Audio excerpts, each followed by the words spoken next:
Long before the first kings carved their names into stone, long before the first cities glimmered under torchlight, there were people, billions of them across hundreds of thousands of years, who lived, dreamed, and died in a world that history has almost completely erased.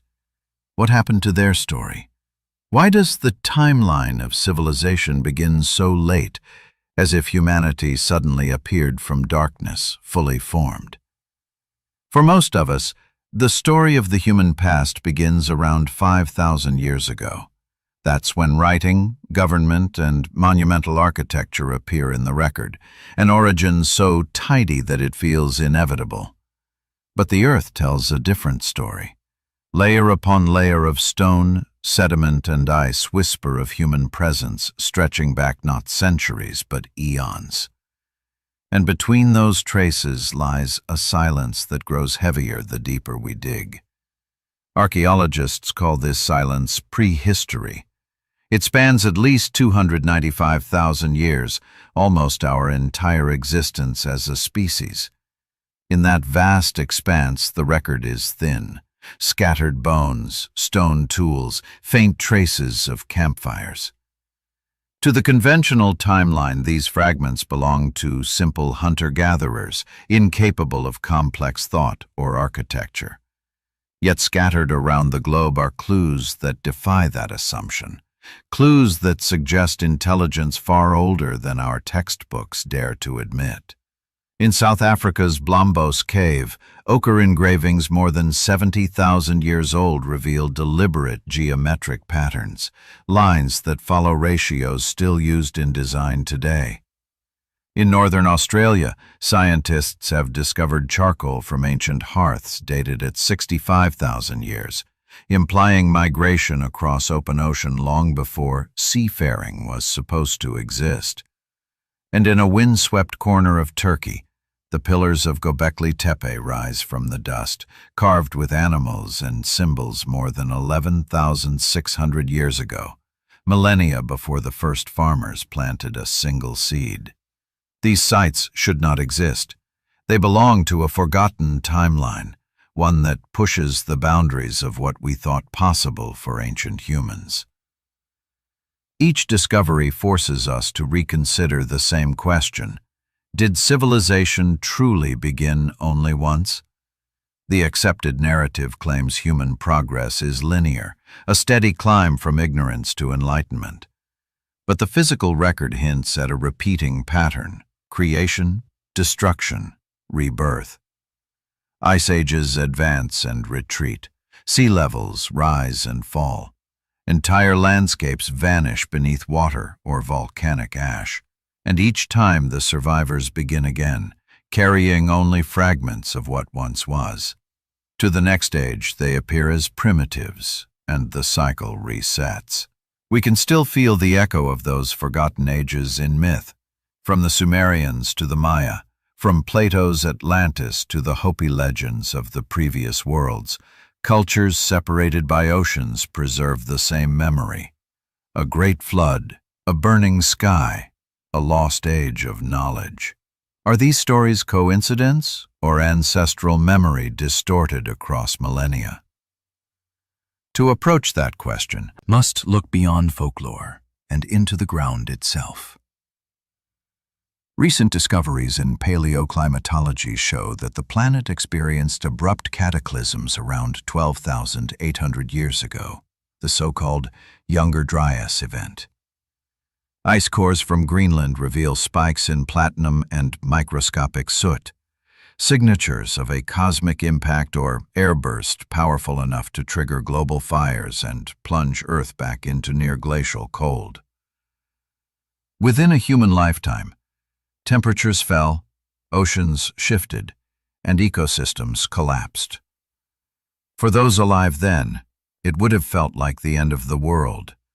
If any advanced culture had existed along Ice Age coastlines, rising seas would have buried its cities beneath hundreds of feet of water. Over time, waves and sediment would erase all but the deepest foundations.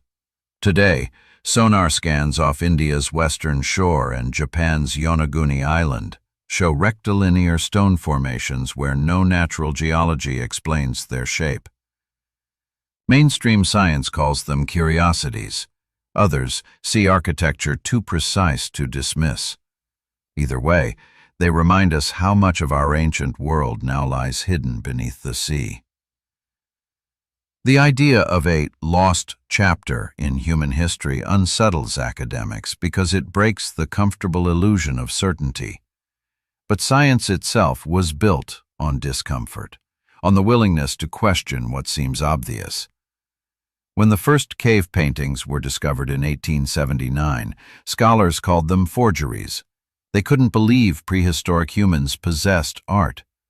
Decades later, new evidence proved otherwise. Today, we face a similar inflection point. Evidence of ancient knowledge keeps surfacing faster than paradigms can adapt. Perhaps the question is not whether a forgotten civilization existed, but how many times civilization has begun. If humanity has endured for hundreds of thousands of years, is it so impossible that earlier societies rose, flourished, and fell, leaving behind only myths and mysteries? The Earth remembers even when we do not. Magnetic traces in volcanic rock record shifts of the planet's poles. Fossil pollen reveals forests where deserts now stand. Under Antarctic ice, satellites detect the outlines of mountains once free of snow. Everything changes, and every change resets the clock. Maybe history's silence isn't the absence of story, but the sound of pages turned to ash. Tonight, as we stand at the edge of this timeline, we peer into a darkness that spans almost 300,000 years. Somewhere within it lies the truth about where we came from and, perhaps, where we're headed. The next part of our journey will follow those buried clues beneath the ice, and the possibility that the first civilization on Earth was not ours at all. 12,800 years ago, the world convulsed. The climate swung in violent spasms. Glaciers that had retreated for millennia surged forward again. Entire species vanished almost overnight. For those who lived through it, the sky must have burned. Across continents, legends echo the same terror. The Hopi spoke of fire raining from above. The Egyptians remembered a time when the sun rose where it now sets. In Central America, the Popol Vuh described a rain of resin from the sky. These are not gentle metaphors. They are memories of a planet in crisis. Modern science now detects the fingerprints of that disaster. Greenland's ice cores reveal a thin, shining layer of platinum, traces of a cosmic body that may have exploded over North America. Embedded alongside are nanodiamonds and microscopic spheres of melted rock, signatures of unimaginable heat. Beneath that line, the fossils of mammoths and giant ground sloths. Above it, nothing. The age of megafauna ends. Human culture resets. If that event was indeed an impact or airburst, the shock waves would have leveled forests, ignited continents, and unleashed floods on a scale beyond comprehension. Meltwater torrents carved out the Great Lakes, reshaped river systems, and drowned vast coastlines that had been home to early peoples. The survivors would have scattered inland, carrying with them fragments of memory, stories that, told and retold for generations, became our world's oldest myths. In that chaos, something else happened, a migration of ideas. Archaeologists have found sudden, simultaneous advances in agriculture, astronomy, and architecture emerging around 9,600 BC, the very moment the Earth stabilized again. In Anatolia, Göbekli Tepe rises from that horizon like a message in stone. Its builders were supposed to be nomads, yet they carved 20-ton pillars with bas-reliefs of animals no longer native to the region. The site's alignments mark the stars of Orion and the precession of the equinoxes, knowledge that should not have existed for millennia. Why build such a monument at the dawn of a new world? Perhaps to remember the one that came before. Some researchers propose that Göbekli Tepe was not a temple of worship, but a memorial, a deliberate effort to preserve memory through symbol and geometry. And then, inexplicably, its creators buried it under tons of earth, as if protecting it from another disaster. When it re-emerged 12,000 years later, humanity had forgotten its purpose but not its pattern. Build, remember, bury, forget. Other traces appear where no one expected. Off the coast of India near Dwarka, sonar scans reveal streets and walls now 60 feet below the sea. Carbon dating of samples dredged from the site suggests human activity more than 9,000 years ago, long before any recorded city. In Japan's Yonaguni Monument, terraces and steps carved with right angles descend into the deep like the remains of a sunken pyramid. Each discovery expands the mystery. How many coastal settlements were swallowed when the ice melted, and how many lie hidden still? Mainstream archaeology argues caution. Erosion can mimic design. Carbon can migrate through sediment. Myths are unreliable. All true. But skepticism becomes blindness when evidence piles higher than doubt. The uncomfortable reality is that our species' archaeological record is biased toward survival. What the sea did not claim, what volcanoes did not burn, what glaciers did not grind to powder. The rest, the libraries, the songs, the technologies of those who came before, were erased by time itself. To reconstruct that lost world, scientists now use tools as advanced as satellites and isotopic scanners. LiDAR surveys in the Amazon reveal entire networks of pre-Columbian cities hidden beneath jungle canopy.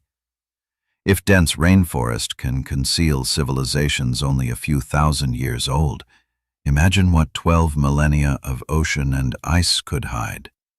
The map of prehistory is not empty, it is simply unread. And yet, every generation seems to sense that something is missing.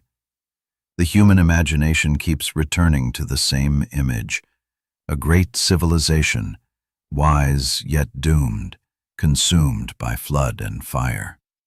Plato's Atlantis is only one expression of that collective memory. The Maya had Itza, the Mesopotamians had Eridu, the Hindus spoke of Dwarka. In every version, the story ends the same way, with destruction from the sky and water rising from below. Could all those memories descend from a single origin event? Or does the repetition itself prove the cyclical nature of human history, that advanced cultures rise again and again, each ignorant of the ruins beneath their feet? The geologic record hints at recurrence. Roughly every 100,000 years, Earth's orbit and axial tilt trigger drastic climate shifts. Ice sheets advance, retreat, and advance again. A species capable of thought and language would have had countless chances to flourish between these cycles, and countless chances to vanish. If so, our modern civilization is not the culmination of human progress, but merely its latest iteration. We build towers of glass.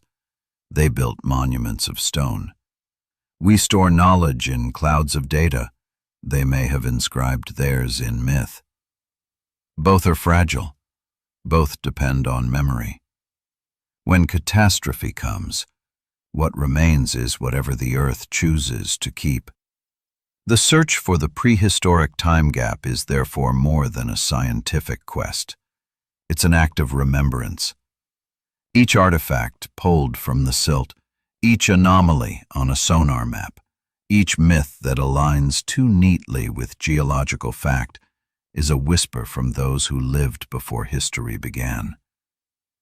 As we move forward in this investigation, we must set aside arrogance and accept a humbling possibility.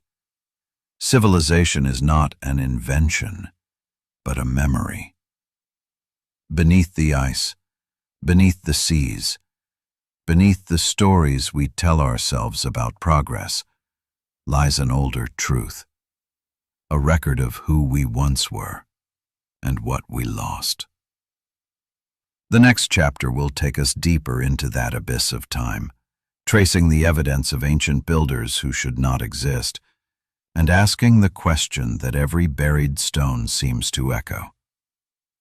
How many times has humanity begun again? For generations, archaeologists have repeated the same comforting phrase. Civilization began with the Sumerians. Around 3000 BC, they say, humanity learned to build cities, to write, to govern, and to dream of eternity. But scattered across the earth are monuments that mock that certainty. Megaliths that predate Sumer by thousands, sometimes tens of thousands of years. They stand as if left behind by ghosts who understood geometry before history had a name.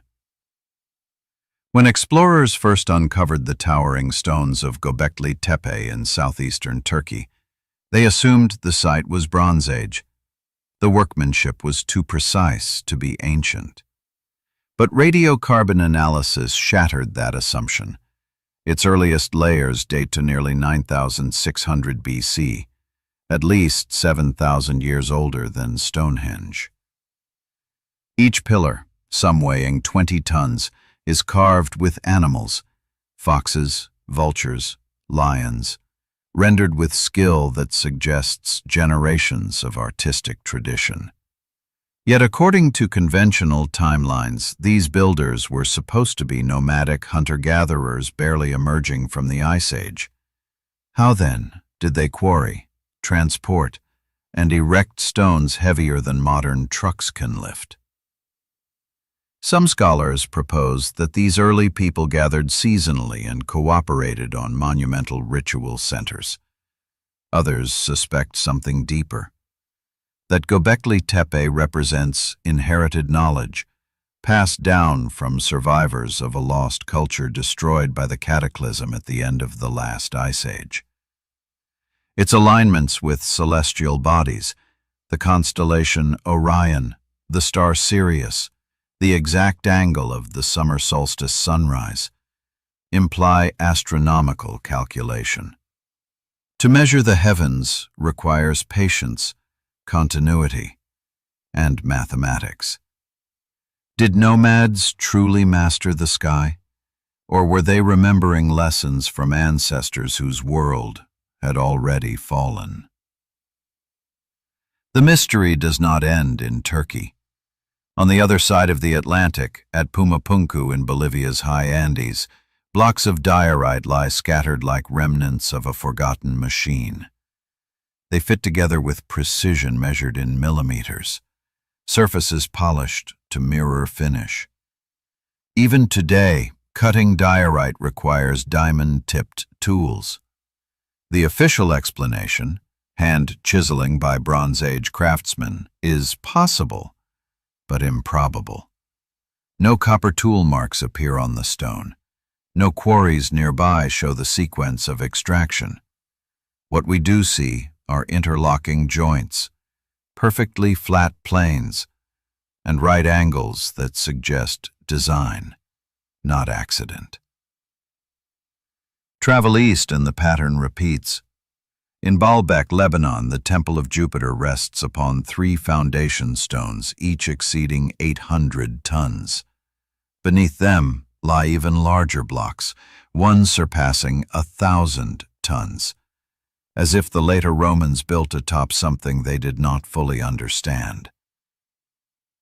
Beneath the ruins of Sacsayhuaman in Peru, under the jungles of Cambodia, along the valleys of China's Yellow River, everywhere we dig, the same enigma.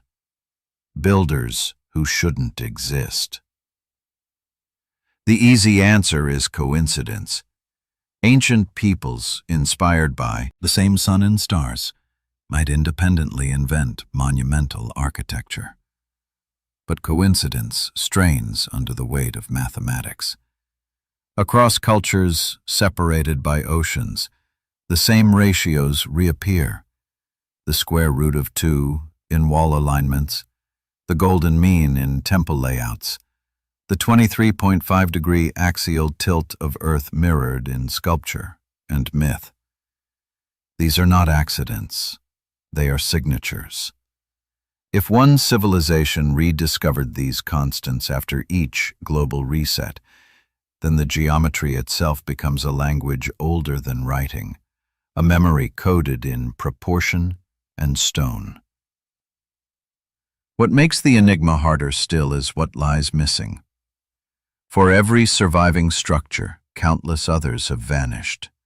Sea levels since the Ice Age have risen more than 400 feet, drowning the ancient shorelines where early humans lived. Modern sonar surveys of the continental shelves reveal patterns, rectilinear grids, terraces, circles, that hint at man-made origins. The Bay of Cambay in India, the Doggerland Shelf off Britain, the Gulf of Kambat, all conceal anomalies now buried under layers of silt. To excavate them would mean descending into history's abyss. Skeptics argue that extraordinary claims require extraordinary evidence. They are right, but extraordinary evidence, once found, demands extraordinary courage to interpret. The pattern that emerges from Turkey, Lebanon, Bolivia, and the ocean floor is too consistent to dismiss. Humanity possessed organization, art, and science long before Sumer, Egypt, or Babylon ever rose. Perhaps civilization is not a single spark but a recurring flame, lit, extinguished, and lit again. The cataclysm that ended the Ice Age may have destroyed one incarnation, and we are merely its descendants, inheriting fragments of a legacy we barely recognize. Our ancestors were not primitive. They were survivors, rebuilding from ashes, guided by fading memory. In the quiet chambers of museums, behind glass, we display their tools and call them simple. Yet when we stand before the monoliths they left behind, we feel something else: humility. Because somewhere within those impossible stones lies the echo of a forgotten intelligence, one that understood time, stars, and stone long before we learned to write its story. The next part will explore how that intelligence left fingerprints in myth, map, and mathematics, and why every great civilization seems to remember teachers who came from before the flood. Everywhere we look, the pattern repeats. Stone blocks, so vast, they defy the tools attributed to their makers. Alignments, so precise, they imply instruments more advanced than any bone or copper implement. The question is not whether ancient humans built great monuments. It is how they knew what to build and why. Long before the Sumerians drew their cuneiform lines, before the Egyptians measured the Nile, someone, somewhere, had already mapped the stars. Modern astronomers studying ancient monuments find alignments that form a silent dialogue with the heavens. The Great Pyramid of Giza points almost perfectly to true north, its orientation deviating by less than 4 arc-minutes, a precision achievable only with knowledge of Earth's axial drift. Stone circles in Britain mirror the lunar standstills of an 18.6-year cycle. In South America, carved lines at Nazca align with constellations visible only during specific epochs, as if the builders tracked the slow procession of the equinoxes over millennia. Such astronomical mastery suggests systematic observation spanning thousands of years. far beyond the lifespan of a single culture. How could isolated communities of early farmers sustain that continuity? Unless, perhaps, they were following inherited instruction, preserving fragments of a science learned in an earlier age. The ancients themselves seemed to believe this. Every great civilization credited its knowledge to mysterious predecessors. The Sumerians spoke of the Anunnaki, those who came from the heavens. The Egyptians revered the god Thoth as the keeper of sacred wisdom handed down from before the flood. In Mesoamerica, the Maya traced astronomy to the god Itzamna, a survivor of an earlier world. Even the Greeks, founders of Western rationalism, told of Prometheus stealing fire, symbol of knowledge, from gods who existed before mankind. These myths may not describe divine beings at all, but cultural memories of real teachers, remnants of an older human epic reinterpreted as gods. When we strip away the mythology, a consistent image emerges, a group of people appearing suddenly among primitive tribes, bringing agriculture, mathematics, architecture, and law. They build monuments, chart the stars, and vanish. The pattern is so widespread it transcends coincidence. Could these gods have been survivors of an advanced Ice Age civilization, carrying fragments of technology and science that later cultures mistook for miracles? Consider the Piri-Reis map, drawn in 1513 by an Ottoman admiral, using sources he claimed were from ancient times.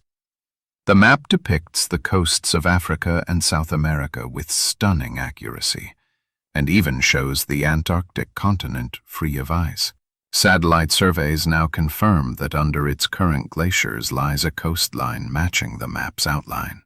How could 16th-century cartographers have known a geography hidden for 12,000 years? If the source charts truly predated modern history, they must have originated from an era when those coasts were visible, an era before the last great freeze. Skeptics insist such coincidences result from misinterpretation, chance alignment, or flawed dating. But science itself is beginning to reopen doors once closed. Ground-penetrating radar and LiDAR mapping reveal hidden structures beneath deserts and jungles, grids of roads and pyramids that rewrite regional timelines. Off the coast of Cuba, deep-sea robots have photographed symmetrical formations nearly 600 meters below the surface. No human settlement should exist there unless sea levels were once dramatically lower. The weight of anomalies is tipping the scale. Each isolated puzzle might be explained away, but together, they form a mosaic pointing to something vast and lost. The builders who shouldn't exist left behind more than stone. They left patterns, ratios, alignments, and myths that preserve a unified language of design. Their science may not have looked like ours. It may have blended astronomy with spirituality, mathematics with myth, but its fingerprints are everywhere we care to look. If these early masters once walked the earth, what destroyed them? The end of the Ice Age offers one possibility: a chain of impacts, volcanic winters, or rapid sea level rise that wiped coastal populations from existence. Yet even destruction can seed rebirth. The survivors, scattered across the globe, may have carried fragments of memory: how to shape stone, how to read the sky, how to measure time. In the millennia that followed, those fragments resurfaced as legend. Today we reconstruct their world from echoes. Geometry that reappears in temple layouts, myths that preserve astronomical data, alignments that whisper of a global vision. We do not yet know their names, but their minds speak through granite and basalt. Each monument is a sentence in a language the earth still remembers, even if we have forgotten how to read it. To understand these builders is to confront a humbling thought. that our own civilization is not the first to chart the heavens or raise monuments to the divine. It is merely the latest note in an ancient rhythm.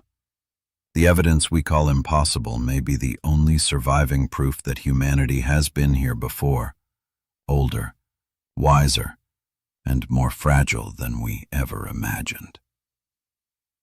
In the next chapter, we turn to the moment that silenced their world, the cataclysm that reshaped continents, drowned empires, and erased nearly all traces of the humans who dared to know too much. 12,800 years ago, the world was ending and beginning again. The Ice Age was dying, but it did not go quietly. Glaciers melted with explosive force, oceans rose hundreds of feet, thunderstorms spanned continents. For the people who lived then, civilization itself may have collapsed in a single generation. The earth shook, the sky burned, and human memory fractured like the ice it stood upon. From Greenland to Antarctica, scientists now read that cataclysm as a signature etched in ice. A thin layer of soot and platinum marks a moment when something terrible fell from the heavens. Perhaps a swarm of fragments from a comet, perhaps an asteroid that detonated in the air. Temperatures plunged within years, rivers froze, forests burned, and the sun grew pale behind a veil of dust. Animals that had roamed for millennia vanished from the record. Entire ecosystems collapsed. Yet, in that desolation, our species endured and forgot. The Younger Dryas event, as scientists call it, is no longer mere speculation. Across North America lie fields of melted glass and microscopic metallic spherules formed in blinding heat. Clovis sites, once home to the earliest known Americans, show a black layer of carbon-rich ash marking sudden destruction. The story repeats in Europe and Asia, where sediment cores record firestorms that spared nothing alive. In a cosmic instant, the Earth was reset. Imagine coastal cities or settlements built at the edge of the Ice Age sea.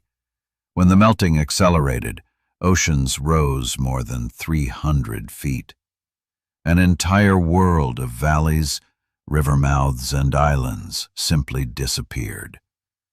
If any advanced culture had thrived there, its temples and archives would now rest beneath the waves of the Atlantic and Indian Oceans. To later generations, the world would seem new, its past erased by water. Ancient myths preserve the memory. The Sumerians spoke of the deluge sent to cleanse the earth. In the Popol Vuh of the Maya, the sky gods destroyed the previous world with a rain of fire and flood. In India's Vedic texts, the sage Manu survived a cosmic wave that swallowed mountains. Every continent remembers, because every continent was there. Modern geology confirms that sea levels rose rapidly between 11,700 and 9,000 BC.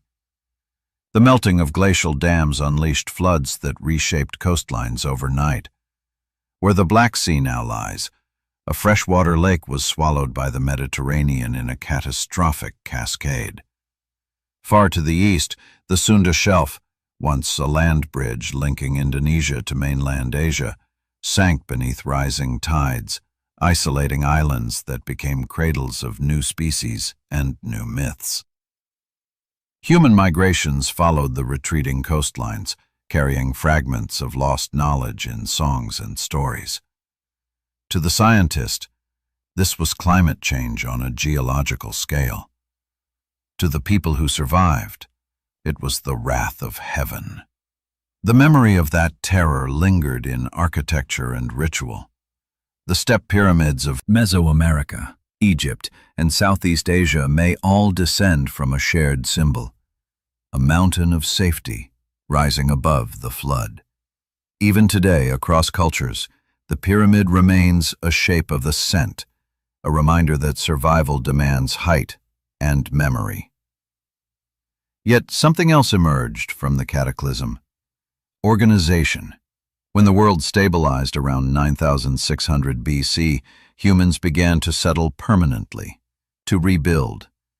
Agriculture appeared almost simultaneously in multiple regions: Mesopotamia, China, the Andes, the Nile. It was as if humanity remembered how to feed itself on a civilizational scale overnight. That speed still puzzles archaeologists. They speak of independent invention, yet the tools and symbols share uncanny similarities. Maybe they were not inventions at all, but recollections of a knowledge that survived the flood in oral form. This is the heart of the global reset hypothesis, that human progress is not a straight line, but a pulse. Civilizations rising, falling, and rising again with each climatic cycle. If so, our modern world is merely the latest rhythm in a song the Earth has played for hundreds of thousands of years. We are not the authors of civilization, but its current custodians. The evidence for that pattern grows each year. Under the meltwater of Greenland, satellites detect ancient river systems older than the ice itself. In the Sahara, radar imagery reveals fossilized lakes and buried cities beneath the sand. At the bottom of the North Sea, divers find stone tools from a lost land once called Doggerland, proof that Europe's prehistory was once a living continent. Each discovery pushes back the boundary of our amnesia. But the past is fragile. Time erases more than it reveals. The ice that once buried our ancestors has become the ocean that conceals them. To study the global reset is to accept a disturbing truth. Our species has stood on the edge of oblivion before, and we may stand there again. The next part will follow the survivors, those who carried fire and memory through the darkness, and how their stories became the myths that still shape our belief in creation, destruction, and rebirth. When the ice finally withdrew, the Earth exhaled, and the survivors emerged into a world they could barely recognize. Forests replaced tundra, rivers changed course, and coastlines had vanished. Everything familiar was gone. The few who endured carried not wealth or tools, but memory, fragments of stories, rituals, and maps of the sky. Out of that memory, humanity began again. Archaeologists studying the early Holocene find evidence of abrupt transformation. Within mere centuries of the Younger Dryas catastrophe, scattered hunter groups began to cultivate grain, domesticate animals, and build permanent dwellings. It was as if an invisible hand guided them, a blueprint inherited from an age that no longer existed.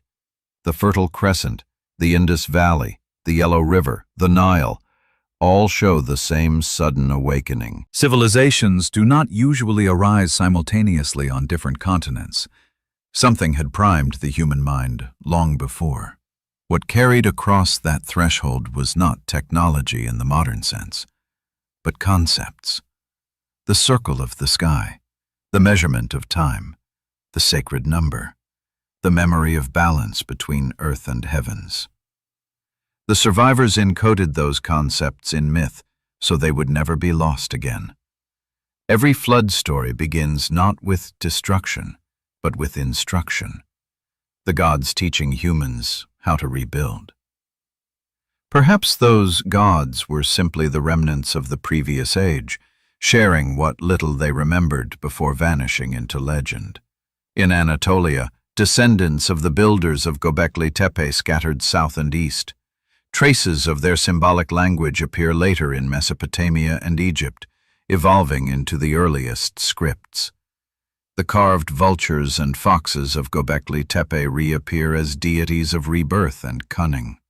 The alignment to Orion, the celestial hunter, persists for millennia, suggesting that the stars themselves became a calendar of remembrance.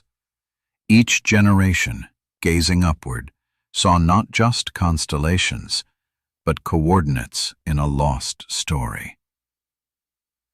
Meanwhile, in the highlands of Peru, the earliest Andean peoples began shaping terraces and aligning stones with solstice light. In Southeast Asia, megalithic traditions revived on newly emerged islands. Across the planet, cultures separated by oceans began to mirror one another. Pyramids, mounds, ziggurats, as if instinctively reconstructing a universal symbol. Archaeologists call it convergence. Yet convergence on such scale implies a deeper inheritance, a shared subconscious memory older than language. Science offers a mechanism for this continuity: survival bottlenecks. Genetic studies show that around the end of the Ice Age, human populations shrank dramatically, perhaps to as few as several thousand individuals. When populations rebound from such collapse, cultural knowledge condenses. Only the most vital fragments endure. Those fragments become mythic, compressed codes carrying environmental, astronomical, and moral instructions. To forget them was to die. To remember was to rebuild. Among those fragments lies one of the oldest symbols on Earth: fire. Not just the physical flame, but the idea of knowledge as light in darkness. Across traditions, the savior after the flood brings fire: Prometheus in Greece, Agni in India, Quetzalcoatl in Mesoamerica. Each teaches humans to reclaim what was lost. Fire becomes the bridge between ages, the memory of mastery over nature, the spark of civilization reignited. Excavations in the Levant reveal early kilns capable of sustained high heat, predating metallurgy by thousands of years. In eastern Turkey, blackened layers show organized use of lime plaster, a chemical process requiring precise control of temperature. These were not the experiments of primitives. They were applications of remembered science. The survivors may have understood that fire could transform matter, that creation itself begins with controlled destruction. Their temples and hearths echoed the cosmos, as above, so below. As millennia passed, the memory of fire became doctrine. Priests replaced scientists, rituals replaced equations, and the meaning behind the myths faded. Yet the architecture preserved the geometry, and the geometry preserved the knowledge. The measure of a pyramid, the angle of a stone, the ratio of the sanctuary, each carried a whisper from a time when humanity first learned to rise again after the storm. In modern terms, the global reset was both an extinction and a rebirth. It cleansed the slate, but not entirely. The survivors left fingerprints in every cradle of civilization, faint, scattered, and almost erased, yet aligned enough to reveal intent. They were the bridge between worlds, the last voices of the forgotten age and the first architects of the new. What they built next would carry humanity for thousands of years: cities of stone, calendars of the stars, myths that still pulse beneath our collective memory. But they also carried a warning, that creation and destruction are twins, and the line between them is written in ice and fire. The next chapter will explore the monuments that keep that warning alive, the enduring stones of impossible age and precision that hint at technology far beyond their supposed time. The further we travel into the past, the more advanced the ruins become. It is a paradox that unsettles every comfortable notion of progress. The oldest stones are often the most precise. The deeper we dig, the finer the craftsmanship. Somewhere behind that pattern hides a truth the modern world has yet to face: that technology, in some form, once existed long before history began. When Spanish chroniclers first stood before the fortress of Sacsayhuaman in Peru, they thought giants had built it. How else could humans move stones weighing over 300 tons, fitting them together with joints so exact that a blade of grass cannot slip between them? The walls curve like serpents, interlocking blocks of different shapes and sizes, held together without mortar. Engineers today still struggle to replicate such joins. The secret is lost, buried with the culture that knew it. Similar puzzles echo across the globe. In Egypt, the Great Pyramid's casing stones were cut to tolerances measured in fractions of an inch. In Lebanon's Baalbek, the foundations of the Temple of Jupiter rest upon the trilithon, 3 stones, each weighing nearly 900 tons. Beneath them lies an even larger monolith, half buried, estimated at more than 1,200 tons. No record describes how they were moved, and no modern crane could lift them. Farther east at Nan Madol in Micronesia, a city of black basalt rises from the ocean like a fortress of shadows. More than 750,000 tons of prismatic columns are stacked into seawalls and temples, their weight pressing into coral foundations. Local legends say the builders commanded the stones to fly. Archaeologists remain cautious, but even they admit the methods are unknown. Could these feats belong to a global tradition of lost engineering, one that spanned continents before written history? If so, what powered it? Not electricity or steel, but knowledge, deep understanding of weight, resonance, and geometry. The ancients might have mastered natural forces we no longer study. Some physicists suggest that sound and vibration could play a role. At sites like Abydos in Egypt and Tiwanaku in Bolivia, stones bear evidence of sonic smoothing, minute parallel striations that suggest cutting by oscillation, not chisel. It sounds fantastical, yet ultrasonic shaping is a modern technology rediscovered only recently. The theory of lost science tempts both imagination and skepticism. It does not claim spaceships or magic, only that human intellect has reached high points before and fallen back again. Just as Rome's hydraulic cement was forgotten for 1,000 years, entire disciplines could vanish in the darkness of prehistory. The materials would erode, but the stones, the hardest, simplest, most enduring medium, would remain as silent textbooks of a vanished age. One of the most haunting examples lies at Pumapunku in the Bolivian highlands.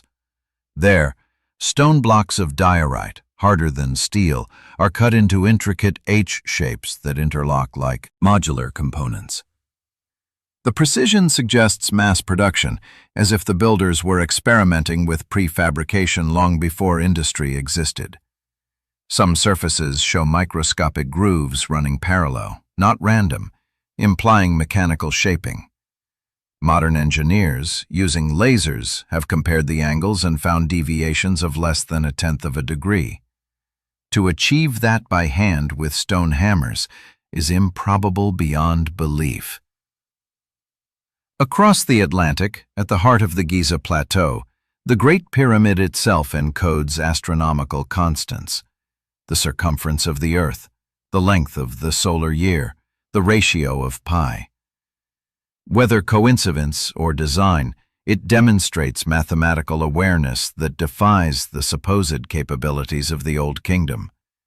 Its internal shafts align with specific stars not visible today, indicating the structure was conceived with an understanding of precession, the slow wobble of Earth's axis, requiring observation over tens of thousands of years. Skeptics dismiss such patterns as numerology. Yet mathematics is not subjective. Numbers either align or they do not. Too many align. The ancients may have known the sky not as mystery, but as mechanism. Their temples and monuments were instruments, not merely shrines, calibrated to the heavens, built to measure time itself. We build machines to tell us when to look up. They built machines out of what they saw when they looked up. If knowledge this refined once existed, what destroyed it? Perhaps the same global reset that ended the Ice Age erased its practitioners. Flood, fire, or comet, it matters little which. What matters is what survived. Fragments encoded in myth, architecture, and proportion. Those remnants seeded the great civilizations to come. Egypt, Sumer, the Indus Valley, they inherited the ruins of something they did not fully understand, then built upon them. Even today, technology rises and falls. If an electromagnetic storm erased our data, how long would it take for future archaeologists to prove we once walked on the moon? 1,000 years? 10,000? Civilization is a fragile mirror, reflecting its own reflection. Lose enough light, and the image disappears. The stones, however, endure. They wait in silence, telling the same story in every hemisphere. Humanity once mastered forces we have forgotten. Whether we call it technology or intuition, its echo still hums beneath our feet, an ancient hum, carved in granite, waiting for us to listen again. The next part will follow how that forgotten science transformed into legend, the age when myth and memory merged, and the gods of fire and stone became the architects of a reborn humanity. Every civilization tells the same story in different words. The gods descended, taught humanity how to measure, to plant, to build, and then vanished. We have repeated these tales for thousands of years, rarely stopping to ask why the pattern is universal. What if those gods were not celestial beings at all, but survivors of the previous world, teachers carrying the memory of a science now forgotten? In Sumer, the god Enki brought the laws of civilization from the deep. In Egypt, Thoth gave writing and mathematics to the first kings.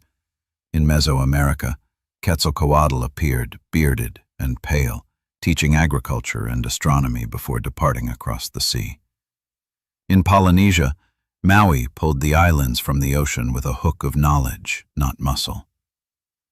These myths span oceans, languages, and millennia, yet all point toward the same origin, a group of bringers of light emerging from the ruins of darkness. Archaeology tends to dismiss such tales as allegory, the human tendency to explain progress by divine intervention. But mythology can be more than metaphor. It can be memory encoded in story. Oral traditions compress generations of information into symbols that outlast writing. What we call magic may once have been the vocabulary of a lost technology, reinterpreted by descendants who no longer understood its principles. Consider fire again, the eternal motif. To ancient priests, fire was divine because it transformed matter. It could turn ore to metal, clay to stone, night to day. The gods who gave fire gave control over nature. In mythic language, that is technology. Prometheus's theft of flame from the heavens mirrors humanity's rediscovery of power. Every act of creation carries a cost. The myth punishes arrogance because knowledge misused leads to ruin. The flood that ends each age may not be cosmic vengeance, but the inevitable consequence of imbalance, of a civilization that forgot its limits. The ancients built their warnings into stone. At Giza, at Teotihuacan, at Angkor, geometry becomes scripture.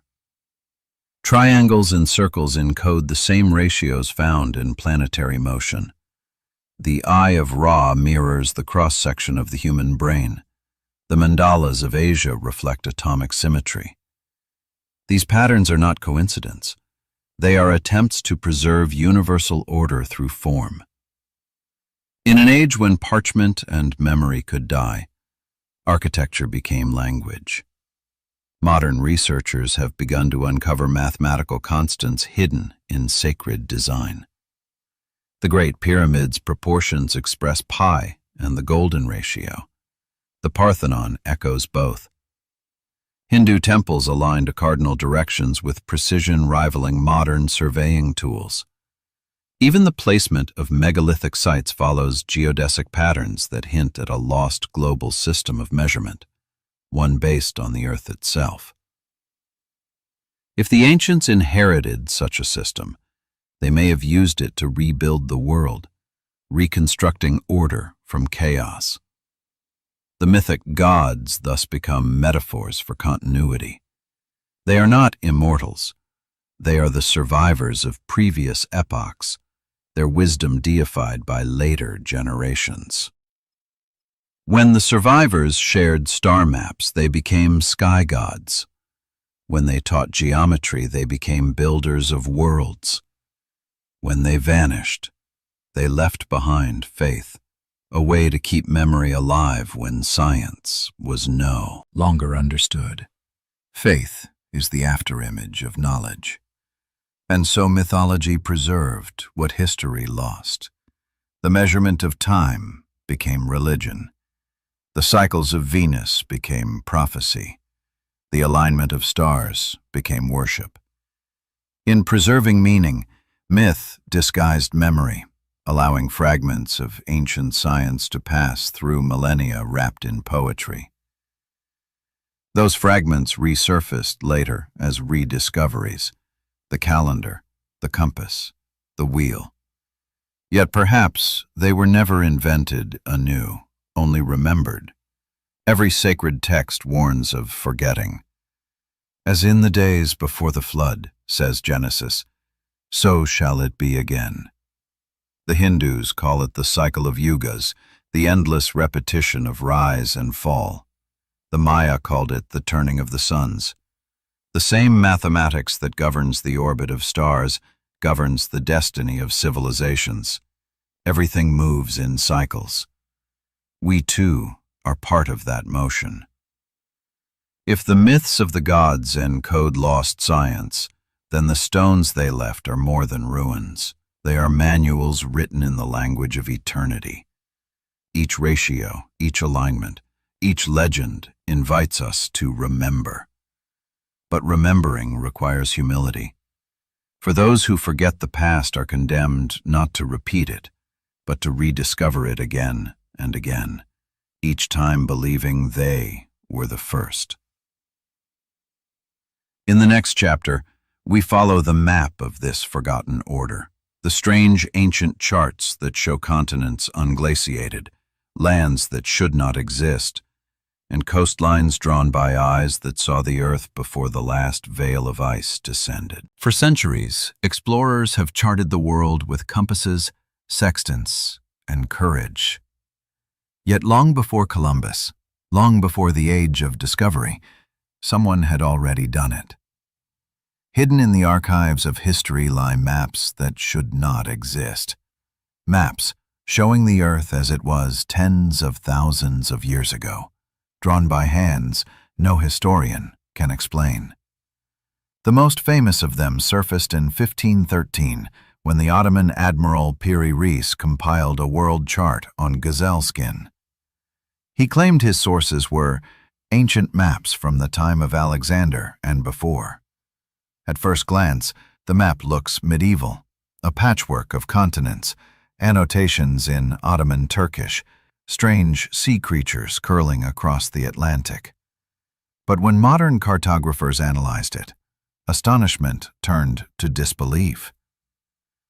The Piri Reis map shows the western coast of Africa, the eastern coast of South America, and the northern coast of Antarctica. Antarctica, officially discovered only in 1818, appears here without ice. Beneath today's frozen crust, radar imaging from Operation High Jump and later satellite scans reveal a rocky coastline matching the map almost perfectly. For such accuracy to exist, its source charts must have been drawn when Antarctica was free of ice, at least 6,000 to 10,000 years before the modern era, perhaps far earlier. Who could have surveyed it, and how? Skeptics argue coincidence, saying the Antarctica outline might represent an early miscopy of South America. But the longitudinal and latitudinal scaling on the Piri-Reis chart matches true spherical geometry, centuries before Western science accepted the planet's curvature with precision. Whoever the original cartographers were, they worked from knowledge of global dimensions impossible for their supposed time. The mystery deepens with other maps. The Orontius Phineas map of 1531 shows Antarctica fully charted, with mountain ranges and rivers that modern ice-penetrating radar later confirmed. The Buache map of 1737 depicts an Antarctic continent divided by waterways, now known to exist beneath its ice sheet. The Zeno chart from the 14th century outlines the North Atlantic with uncanny accuracy, including islands long since swallowed by the sea. How did a civilization capable of such cartography vanish without trace? Mapping coastlines requires navigation, mathematics, and observation, disciplines that demand generations of stable knowledge. To project a spherical Earth onto a flat surface, one must understand latitude, longitude, and the convergence of meridians. That demands not primitive wanderers, but organized institutions, astronomers, mathematicians, and sailors. Some researchers suggest these ancient maps originated from a global seafaring culture predating the last ice age. If sea levels were hundreds of feet lower, vast continental shelves now underwater would have offered fertile coasts and natural harbors. When the ice melted, those ports drowned, taking the libraries of their navigators with them. Only fragments of their charts, copied and recopied across ages, survived, like fossils of ink. The accuracy of these maps implies the use of advanced techniques, possibly longitudinal calculation by stellar observation, something humanity officially achieved only in the 18th century with Harrison's chronometer. Yet even without mechanical clocks, precession-based astronomy could provide similar precision. Whoever drew the originals may have possessed a deep understanding of celestial cycles, using the stars not merely for orientation, but as coordinates in a cosmic grid. The Piri-Reis map's annotations reveal another hint. It describes the southern lands as hot and populated with beasts, not frozen wastelands. Could this refer to memories of an ice-free epoch, a time when Antarctica's coastal plains were habitable? Geological cores confirm that around 400,000 and again 120,000 years ago, large portions of the continent were indeed green, supporting tundra vegetation. Perhaps the original charts date from one of those interglacial periods, far older than humanity's accepted timeline. To dismiss the anomaly is easy. To explain it without rewriting history is not. The simplest answer is often the most unsettling, that human beings, or something very much like us, had already mastered global navigation long before recorded civilization.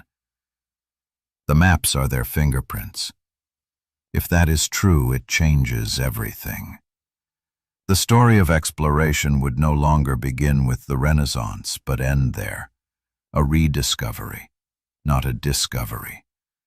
The great navigators of our age may have been following ghost routes laid down by predecessors whose ships have turned to dust.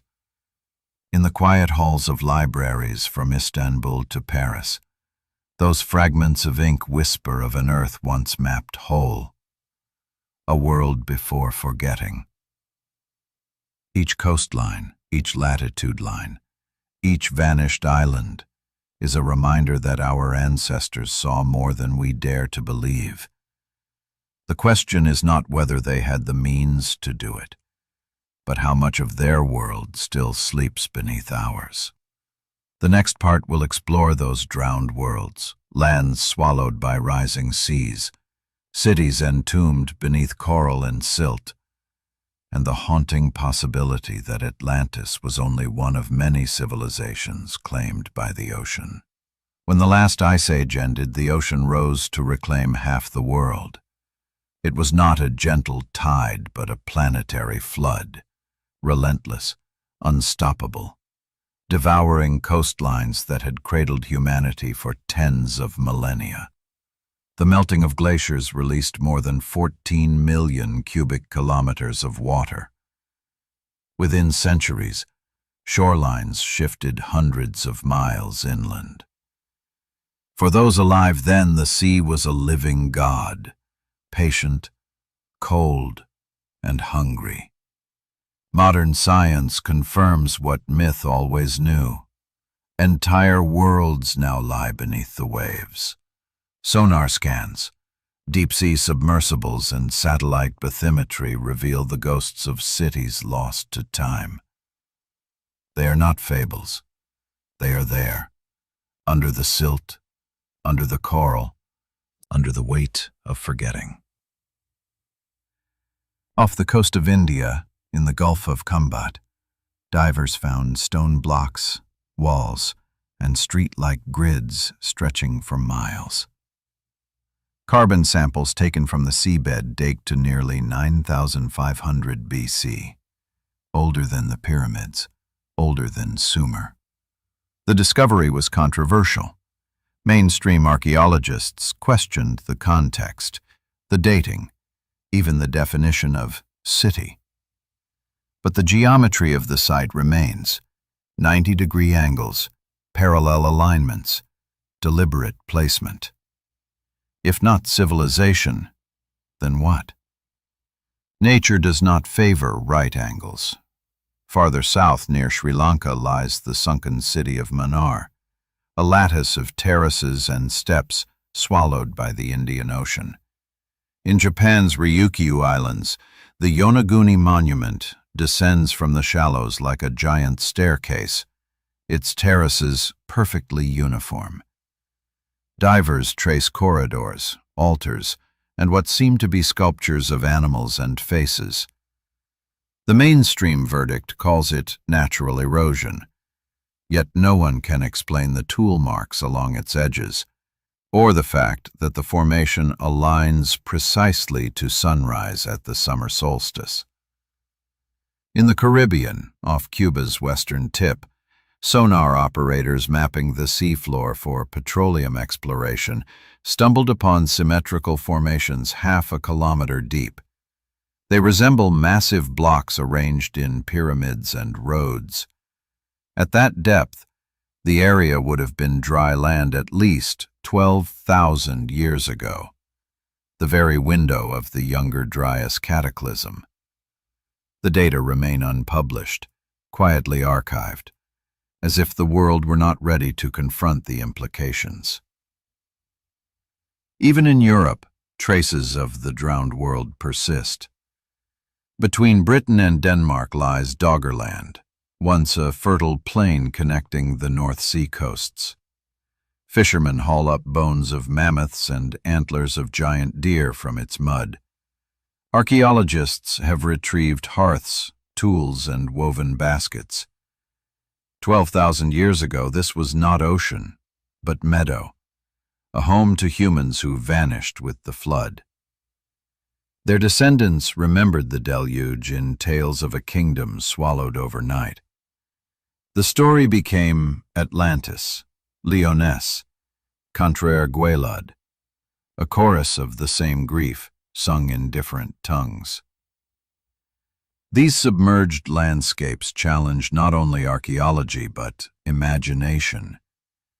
If civilization rose first along coasts, as logic suggests, then the archaeological record we study is only the tip of a vast iceberg of human history. 90% of early settlements would now lie underwater. We are reconstructing our past from mountain tops, the places that remained dry. No wonder our story seems to begin so late. Marine archaeologists now scan the continental shelves with multi-beam sonar, revealing lost river systems and circular mounds under meters of sediment. Each scan adds another piece to the puzzle. Roads running to nowhere, harbors buried beneath coral, stone alignments leading into the abyss. The sea keeps its secrets well, but technology is beginning to pry them loose. What, then, were these cities? Trading posts of Ice Age cultures, ceremonial centers built by survivors of a prior civilization, or the remnants of an entirely different epoch, one erased before our species even began. The evidence remains ambiguous, but its message is clear. The ocean floor is our unread library. Until we explore it fully, history will remain an unfinished sentence. The myths of Atlantis may thus be less invention than remembrance. Plato wrote of an island empire destroyed in a single day and night of misfortune. He claimed the story came from Egypt, itself a civilization that spoke of lands beyond the sea drowned in antiquity. Modern scholars treat the dialogue as allegory, yet every continent holds its own version. Memory cannot be that unanimous by accident. Perhaps humanity has always lived with one foot in the water, building near the edge of abundance where trade and harvest thrive, yet where destruction is inevitable.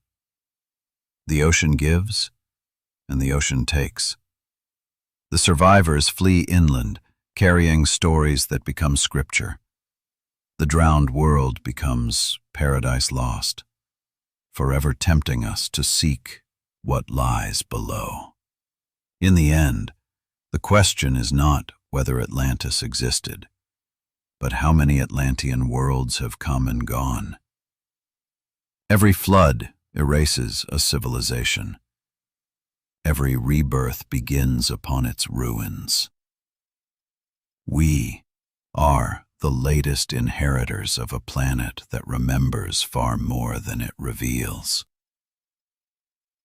The next chapter will follow the fossils and artifacts that defy time itself, the forbidden evidence that early humans, or something very much like them, walked this earth millions of years before they were supposed to. Every great story of discovery begins with doubt, and few discoveries have inspired more doubt, more discomfort, than those that suggest intelligent life existed long before we were supposed to. The deeper we look into the Earth's crust, the more anomalies we find. Fossils, footprints, and tools that defy every timeline of human evolution. In 1849, miners digging deep within California's Table Mountain unearthed a polished stone mortar and pestle buried beneath thick layers of volcanic rock. The strata dated to at least 9 million years ago, millions of years before Homo erectus, before Australopithecus. When the artifacts were presented to the California Academy of Sciences, they were dismissed as impossible. Artifacts cannot exist in that layer, the report read. Therefore, they are not artifacts. The evidence was shelved, literally buried again. Such stories repeat like an echo through history. In the 1880s, in Illinois, a coal miner discovered a finely wrought metallic vessel embedded in solid rock over 300 million years old. In 1912, workers in South Africa found mysterious grooved metallic spheres, perfectly balanced, some with a metallic shell surrounding fibrous material, locked inside Precambrian layers more than 2 billion years old. The spheres were catalogued, displayed briefly in a museum case, and then quietly removed. Each time, science reacts the same way. Denial first, silence next. The reasoning is circular. These objects cannot exist because they contradict the theory. Therefore, the theory remains correct. But truth is not democratic. Nature does not rewrite itself to fit our comfort. Then, there are the footprints. In Texas's Paluxy River, fossilized human-like tracks appear alongside those of dinosaurs. Mainstream scientists attribute the shapes to erosion or overlapping prints. Yet multiple layers reveal consistent human stride, heel, and arch, distinct from known reptilian patterns. If authentic, they would rewrite not just human history, but planetary chronology. In the 1970s at Laetoli in Tanzania, Mary Leakey uncovered the famous 3.6 million-year-old footprints of early hominins, perfectly human in shape, long before modern humans supposedly evolved. Surprisingly modern, her own notes read, perhaps too modern. The data stood, but interpretation bent. Instead of changing the timeline, the prints were ascribed to a new species, conveniently bridging the gap. The evidence remained, the narrative adapted. Even fossils themselves whisper contradictions. A modern-style human jaw was found in Italy's Castanedolo Hill, in strata dating to the Pliocene, over 3 million years old. A human skullcap discovered near Buenos Aires was entombed beneath layers older than the Ice Age. Each find is isolated, debated, and eventually dismissed, not disproven, merely inconvenient. Why such resistance? Because the paradigm of human origins rests upon fragile scaffolding. Linear evolution, gradual progress, the comforting idea that we are the pinnacle. To admit that beings resembling us walked the earth millions of years ago, perhaps building, thinking, creating, would collapse that structure. It would mean civilization is not the product of time, but a recurring phenomenon. Some researchers outside the mainstream, Michael Cremo, William Corliss, and others, have compiled thousands of such anomalies under the term forbidden archaeology. Their message is not that science is wrong, but that it is incomplete. For every fossil that fits, there may be another that doesn't, locked away in museum basements or forgotten mines. Modern dating methods have improved, yet the problem remains. Out-of-place artifacts still surface. In Russia's Kuznetsk Basin, miners have retrieved aluminum machinery parts fossilized in coal seams 300 million years old. In Nevada, geologists found a metallic object resembling a spark plug encased in solid limestone dated to 400,000 years. If even one of these finds withstands scrutiny, the implications are staggering. But perhaps the real revelation is psychological, not geological. Human beings prefer stories with beginnings, middles, and ends. We crave origin myths, even scientific ones. The idea that our species may be merely one chapter in a much longer book unsettles us. Yet the Earth itself has no loyalty to our narratives. It keeps everything, forgets nothing. If we accept that forbidden fossils may be real, then we must also accept the possibility that human-like intelligence is far older, perhaps cyclical.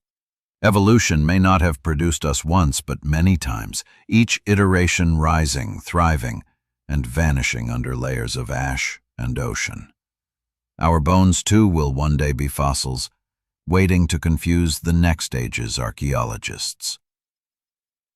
The next part will dive deeper into this uneasy realm, the forbidden record, examining not only fossils but entire tools, inscriptions, and machines embedded in stone, hinting that technology itself has been born and buried more than once in Earth's deep past. If fossils hint that humanity is older than we think, then artifacts, The tools and machines buried in stone suggest something even more disturbing, that our ancestors may have reached technological heights long before history began, and then lost them. The earth remembers what we have forgotten. In 1865, miners deep in the Rocky Mountains unearthed a small metallic cube from a layer of coal. It was nearly perfect in shape, with sharp edges and symmetrical faces, its surface partially oxidized, as if exposed to unimaginable age. Early analyses found traces of nickel and tungsten, metals unknown to human metallurgy at the supposed time of the coal's formation, nearly 300 million years ago. The artifact became known as the Wolf's Egg Iron Cube. Scientists called it a geological curiosity. Skeptics called it a hoax. Yet it remains, inexplicable, in an Austrian museum vault. A few decades later, near Coso Mountain in California, a group of rock collectors split open a geode and found a small mechanical core inside. The object, cylindrical and metallic, resembled a spark plug. X-rays revealed a central rod surrounded by porcelain-like insulator and metal casing. The rock encasing it was dated by surrounding matrix to at least 400,000 years.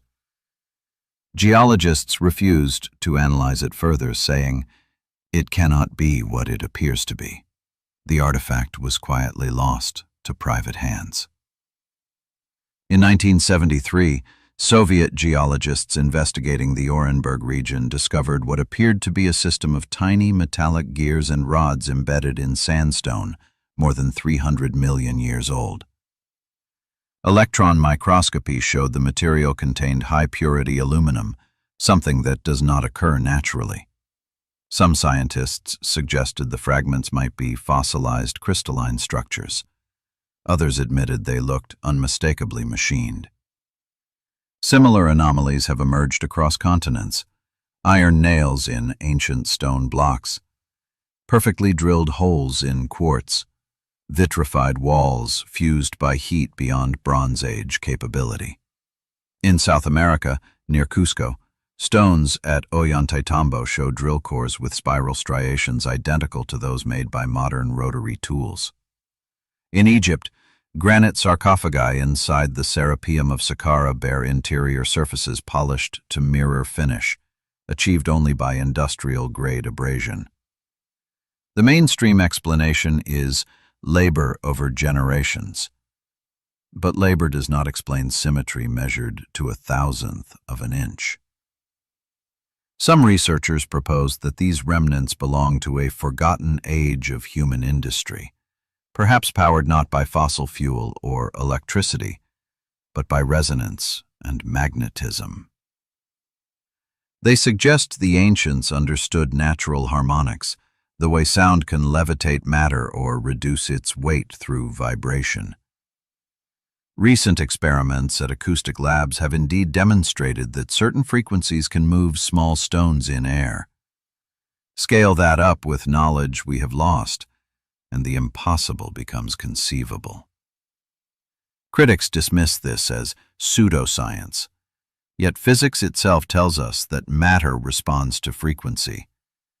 The idea that ancient builders might have exploited it is not absurd.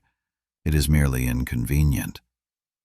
If they did, their technology would leave almost no trace, only the precision of the stone itself, silent proof of control beyond muscle and rope. Other traces of lost sophistication hide not in ruins but in numbers.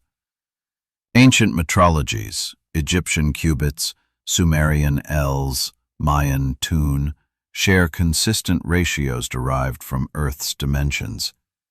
They measure time and distance in harmonics of planetary motion. These are not arbitrary units. They are echoes of a unified system, suggesting that someone, somewhere, once mapped the globe with mathematical consistency and passed that knowledge onward through tradition disguised as religion. The farther we look, the more the pattern resembles memory rather than myth. Civilizations do not invent the same equations by chance. Geometry is universal because truth is universal.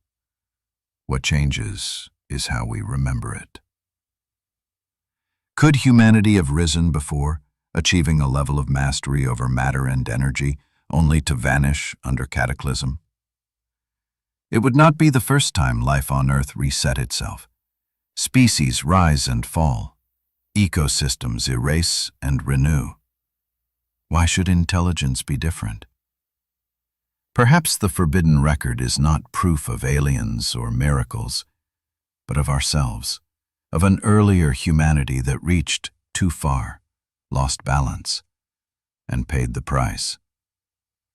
Their machines corroded, their metals returned to dust. But stone remembered. Stone does not lie. As we examine these fragments, one truth becomes inescapable. Progress is not linear. It is cyclical, fragile, and temporary. Each age believes it is the first to touch the stars. Each age builds upon the bones of those who came before. One day our satellites too will become fossils in the sky, and the next civilization, millions of years hence, will dig them up and ask the same question we now face. Who built this? And why did they vanish? The next chapter will turn from artifacts to catastrophe, exploring the global legends of fire, flood, and judgment, and how those myths may encode the scientific record of a disaster powerful enough to erase nearly all memory of the humans who lived before. Every culture remembers the same night, the night the world drowned. The names differ, but the story does not. The Sumerians called it the Deluge, the Hebrews called it the Flood, the Maya named it the Rain of Fire, and the Greeks spoke of Deucalion and Pyrrha, survivors of a sea that swallowed the mountains. Across continents, separated by oceans, humans told the same story. The sky fell, the sea rose, and almost everything perished. For centuries, scholars called these tales coincidence, symbolic morality lessons. But in the last 100 years, geology has begun to confirm what myth has whispered all along. There was a flood. Not a single wave, but a sequence of cataclysms that reset the planet and erased entire chapters of human history. Around 12,800 years ago, the Earth entered chaos. The event known today as the Younger Dryas Impact Hypothesis suggests that a comet or fragments of one struck the planet, igniting global wildfires and triggering an instant return to glacial cold. Ice sheets shattered, oceans rose hundreds of feet, and temperatures swung by more than 10 degrees within decades. For the survivors, it must have seemed as if the heavens themselves had turned against them. Traces of that apocalypse still lie in the soil. Layers of black carbon, charred earth, appear across North America, Europe, and Asia, dated precisely to the same time. Within them are nanodiamonds, magnetic spherules, and melt glass, evidence of temperatures hotter than volcanic lava. The earth had burned before it drowned. Fire first, then water, the twin signatures of renewal and erasure. To the ancient mind, such destruction demanded purpose. The flood was divine punishment, a cleansing of corruption. Yet the pattern of evidence points instead to cosmic indifference. Comets care nothing for morality. The fire that fell was not wrath, but physics. Still, myth turned terror into meaning. By telling the story, survivors ensured that memory would outlast their wounds. Consider the Sumerian epic of Gilgamesh. It describes a hero warned by a god to build a massive boat, sealing inside the seed of every living thing before a flood that erased the world. The same motif appears in the Hebrew Genesis, in the Hindu tale of Manu, in the Aztec story of Coxcox and Xochiquetzal. Each contains identical details: a warning, a vessel, a mountain refuge, and a promise: the rainbow, the dove, the new sun. The symbols change, but the blueprint remains. It is the memory of survival, encoded in narrative so that it would never be forgotten. Modern geology reveals that multiple floods occurred during that period. When the Laurentide ice sheet collapsed, torrents of meltwater carved out the Great Lakes and roared into the Atlantic, raising sea levels by dozens of meters in weeks. In the Pacific, submerged river valleys along the Asian shelf tell the same story. The flood was not one event, but a global sequence, staggered across centuries, leaving behind the same scars and the same stories. Archaeology finds its echo. The end of the Ice Age saw abrupt cultural discontinuities, villages abandoned, tool styles changing overnight, population bottlenecks evident in genetics. Humanity had passed through fire. What emerged afterward were not hunter-gatherers, but survivors, people who remembered, who built monuments to mark the stars that had betrayed them. Göbekli Tepe, erected around 9600 BC, may have been a memorial to that loss, a map of constellations frozen at the moment of impact, carved in stone, so that the sky's memory could never again be forgotten. Even today, traces of that fear persist in our collective psyche. We dream of floods, of endings, of the world reset by water. The story is buried in religion, art, and science alike. Every generation senses the fragility of its world, as if somewhere in the depths of the human genome lies a memory of catastrophe, a genetic scar whispering, "This has happened before." Yet, within destruction lies paradox. The flood was not only an ending, it was a beginning. After the waters receded, new civilizations emerged: Egypt, Sumer, the Indus, the Andes. Their first kings claimed descent from gods who had survived the flood. Their calendars began at the same mysterious date, around 9600 BC, the exact end of the Younger Dryas. Coincidence or commemoration? Science sees cataclysm, myth sees judgment. Perhaps both are true. A world wiped clean by ice and fire would indeed feel like divine retribution to those who lived through it. And perhaps the lesson our ancestors tried to preserve in story was not about punishment, but about recurrence, that the heavens sometimes fall, and life must always rebuild. The next part will follow that rebuilding, the rebirth of order after chaos, when survivors carried ancient knowledge into the dawn of new civilizations, guided by memory, faith, and the fear that the sky might fall again. When the waters finally receded, silence returned to the earth. Forests sprouted from the blackened soil, rivers redrew their courses, and coastlines shifted like living things. The survivors emerged from mountain refuges and caves, blinking against a new sun, staring upon a planet that no longer recognized them. They had endured the wrath of sky and sea, but what they remembered would shape the rest of human history. Every myth of creation begins here. The first dawn, the new world, the golden age after the flood. For the survivors, this was not metaphor. It was literal dawn.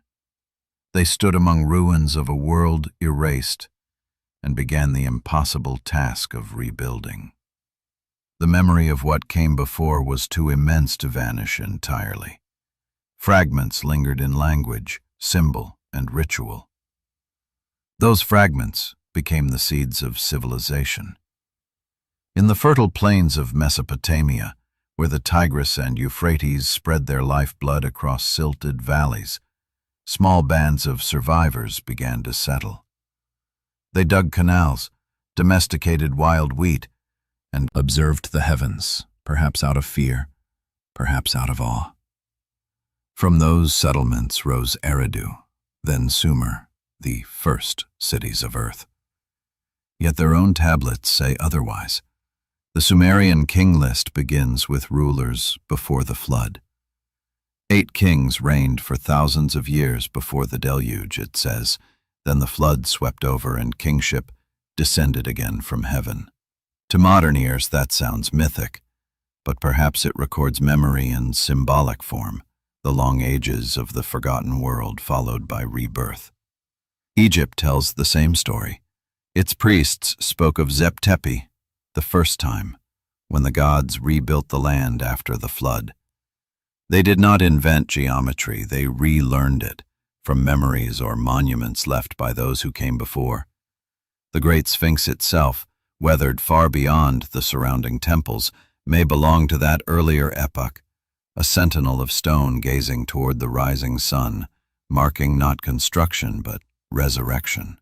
In the Indus Valley, cities like Mehrgarh and Mohenjo-Daro appear fully formed, their streets aligned to cardinal directions, their drainage systems more advanced than those of later Rome.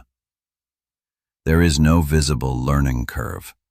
Civilization did not crawl, it leapt, as if guided by memory. The same pattern unfolds in South America, where the highland cultures of Peru constructed megalithic terraces immediately after the Ice Age ended, high above the floodline, as though intentionally avoiding the sea that once betrayed them. Across these cradles of rebirth, one motif unites them all: a reverence for the sky. The survivors watched the heavens obsessively. They aligned their temples to solstices and equinoxes, tracked lunar cycles, and recorded precession long before modern astronomy named it. To them, the stars were not gods but warnings, a cosmic clock that could bring destruction again. Time became sacred because they had seen time itself destroy. Even their gods reflect trauma transformed into meaning. In Egypt, Ra sails his solar bark through night's underworld, battling darkness before rising again, a cosmic retelling of survival through catastrophe. In Mesopotamia, the storm god Enlil floods the earth, then grants humanity new life. The pattern repeats everywhere: death, flood, renewal. Cataclysm became theology.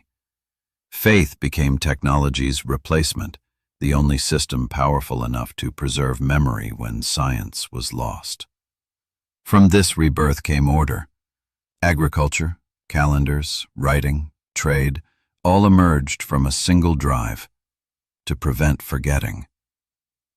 Temples doubled as observatories. Myths doubled as instruction manuals. The survivors had learned that memory was life, and ignorance was death.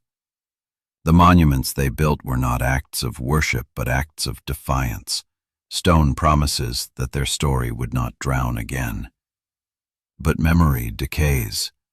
As centuries passed, reverence turned to religion, science to superstition, truth to legend. The names of the survivors became names of gods. Their warnings became prophecies. By the time history began to be written, humanity had already forgotten it was living in the shadow of another age. Yet the fingerprints of that earlier world remain, encoded in myth, mathematics, and architecture. The flood did not erase humanity. It transformed it. Out of chaos came consciousness, and with it the oldest question of all: what came before us? The answer lies in the stones that predate the cities, in the tools that do not belong, in the stars that mark our calendars still. We are the children of a species that once nearly vanished, rebuilt itself, and left warnings in every temple, tablet, and tale. And still, we look up at the sky with the same fear that they once felt, because deep down, we know the flood is never truly over. The next chapter will follow that legacy. The strange monuments and myths connecting survivors across continents, and how those who remembered became the architects of the world we call ancient. When the floodwaters retreated and the new dawn came, the world was young again. Yet scattered across its mountains and valleys were remnants of an older humanity, wanderers, builders and sages who remembered fragments of the age that ended. They became the storytellers, the star watchers, the teachers of the next world. The ancients called them the bringers of wisdom, the keepers of the sacred fire. To us, they are legends. Myths across the globe describe them with the same reverence. The Egyptians spoke of the followers of Horus, luminous beings who preserved divine order after Zep-Tepi the first time. The Sumerians called them the Apkallu, 7 sages sent from the deep to rebuild knowledge after the flood. The Greeks remembered them as the Titans, mighty but tragic figures whose arts gave rise to man's civilization. Even the Hopi of North America speak of the Kachinas, ancestral spirits who taught survival after the world below was destroyed. Every culture remembers a handful of survivors who carried the torch of the forgotten world. Who were they? Archaeology cannot name them, but their fingerprints remain in stone. In the ruins of early post-flood cultures, Göbekli Tepe, Eridu, Hierakonpolis, Caral, and Tiahuanaco, we find sudden leaps in knowledge, advanced masonry, astronomy, irrigation, and calendar systems appearing with no local precedent. These were not the experiments of beginners. They were the restorations of memory. Someone, somewhere, remembered how to build. The builders of Göbekli Tepe, emerging barely a millennium after the Younger Dryas catastrophe, already possessed an understanding of geometry and celestial motion that should have taken ages to develop. Their pillars are arranged in precise circles aligned with the stars of Orion, as if preserving an ancient sky map. The same constellation reappears carved on Egyptian temple walls, mirrored in the pyramids of Giza, and echoed again in the monuments of Mexico. Coincidence stretches thin when identical patterns appear on 3 continents separated by oceans. Perhaps the survivors carried not tools but principles, ratios, alignments, myths that encoded engineering as story. To a pre-literate people, a tale of 3 stars forming the belt of the hunter was both myth and instruction manual, a way to rebuild temples by memory alone. Knowledge became sacred because it was the only thing that outlived the flood. In Peru's highlands, the Inca told of Viracocha, a bearded man in white garments who came from the sea after a great darkness, teaching architecture, agriculture, and law. When his work was done, he walked across the Pacific and promised to return.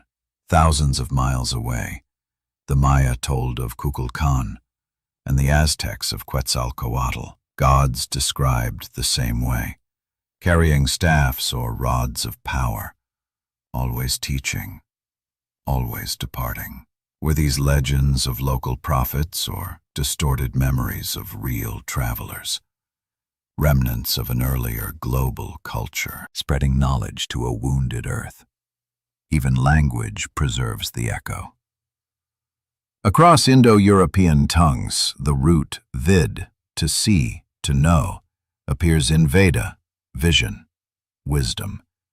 The same sound flows through Sumerian, Sanskrit, and early Greek, as if knowledge itself carried a single ancient name. Tracing etymology is like following footprints through time. They lead backward to a shared origin older than history. Modern genetics adds another layer to the mystery. Studies of mitochondrial DNA show that around the end of the Ice Age, humanity's population bottlenecked severely. Yet, in the centuries that followed, gene flow expanded across continents faster than previously possible.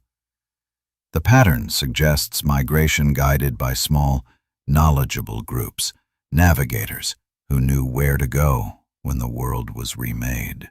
They may have been the biological core of the myths, real people whose deeds grew divine in retelling. Every monument they inspired carries the same message: remembrance. As above, so below. The phrase carved into later Hermetic texts may descend from these earliest teachers. They built to mirror the heavens, to ensure that when the sky changed again, humanity would still know its place within it. Their temples were maps, their myths, calendars, their rituals, mnemonic devices, an entire culture structured as a living memory system. But memory fades.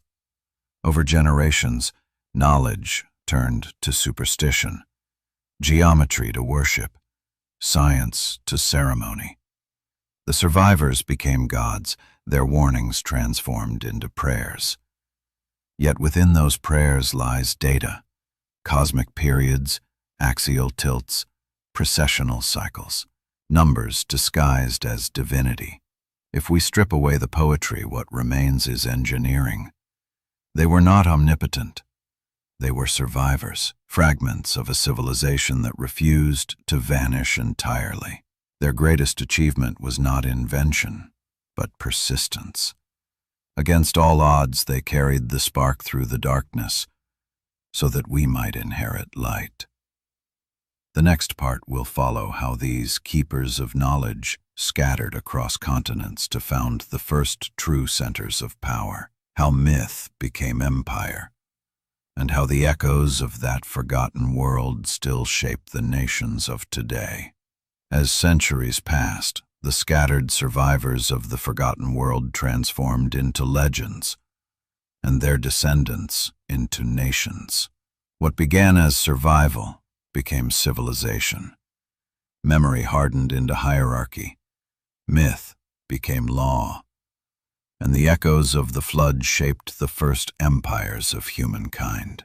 Across the Fertile Crescent, the people of Sumer raised mud-brick cities along the floodplains, every street aligned to the rising sun. Their ziggurats, towering step pyramids, were more than temples. They were instruments of remembrance. Each tier mirrored a layer of the cosmos, a mathematical ladder between earth and heaven. The priests who ruled them claimed descent from the Apkallu, the 7 sages of before the flood. Their rituals preserved astronomical data disguised as devotion.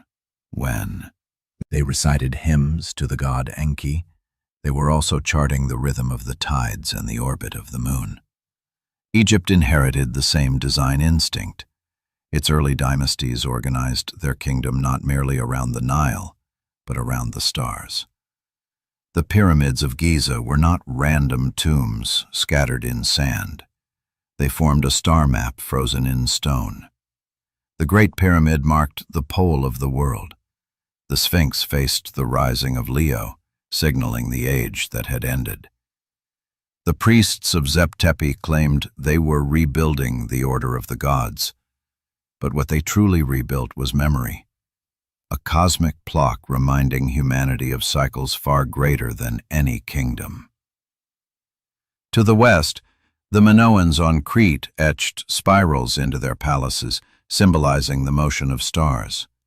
To the east, the Indus cities used a uniform grid plan and standardized weights, a scientific order that speaks of intellectual lineage, not trial and error.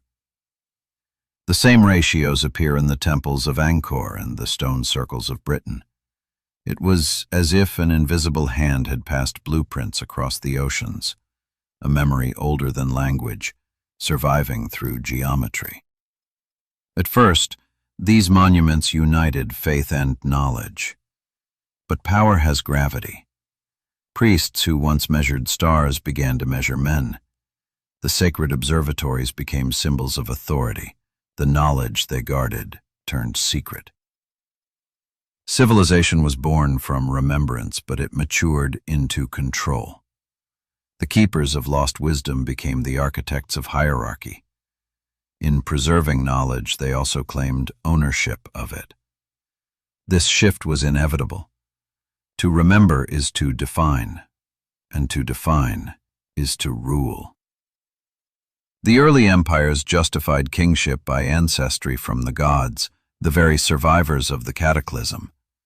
In Egypt, Pharaoh was the living Horus, embodiment of divine order. In Sumer, kings called themselves shepherds of the gods. In Mesoamerica, rulers traced bloodlines to Quetzalcoatl's chosen. Each claimed the right to govern because their forefathers had once rebuilt the world. Myth became genealogy. Genealogy became power. And yet, beneath the weight of politics, the ancient science still breathed. The Mayan priests kept calendars spanning thousands of years, watching for celestial alignments their ancestors had feared. The Babylonians maintained astronomical tablets so precise that modern computers confirm their accuracy. Even when meaning was lost, precision remained. The builders remembered enough to measure eternity, even if they no longer knew why. As empires expanded, trade spread more than goods. Ideas, units, ratios, myths, migrated along with caravans. The cubit of Egypt became the ell of Babylon, the span of Greece, the foot of Rome. In every conversion, a fraction of memory survived. By the time Pythagoras spoke of the harmony of the spheres, he was echoing chants sung in temples thousands of years older. The scientist and the priest were once the same person, the guardian of balance between heaven and earth. But the balance never lasts. Over generations, empire hardened into dogma. Knowledge turned to scripture, curiosity to heresy. The stars that once guided survival became instruments of prophecy.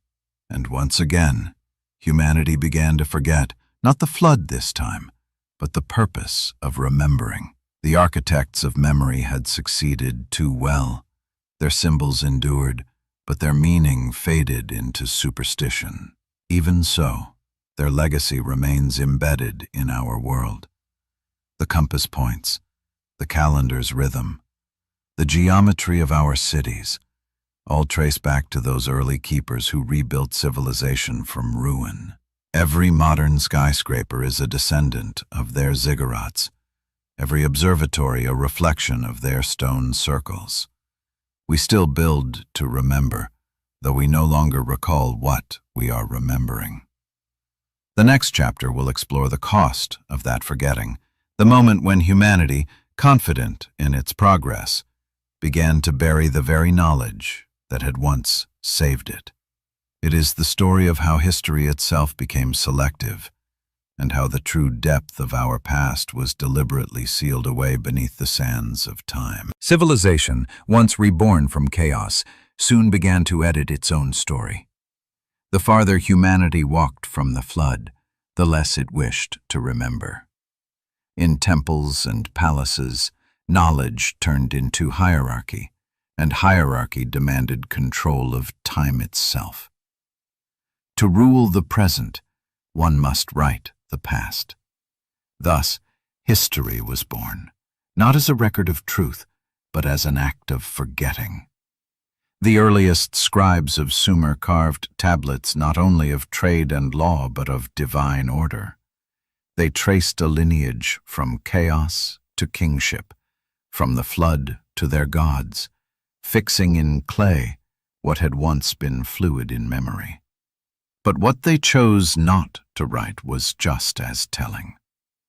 Nowhere in their archives do we find a full account of what came before. Their own legends admit, before the flood, the scribes were not yet born. The age of memory had ended. The age of record had begun. Egypt followed the same pattern. Its priests guarded the Book of Thoth, a mythical compendium said to contain all the secrets of heaven and earth, geometry, medicine, resurrection.